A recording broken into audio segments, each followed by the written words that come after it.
பார்க்கும் போதே செக் பண்ணி தானே அனுப்புகிறாங்க.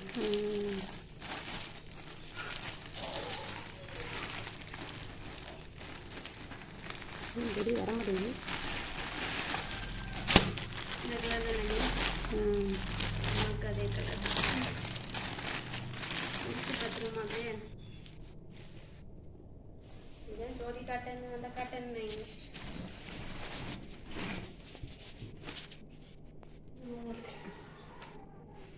எக்ஸல் இதான் பெருசாக இருக்குது.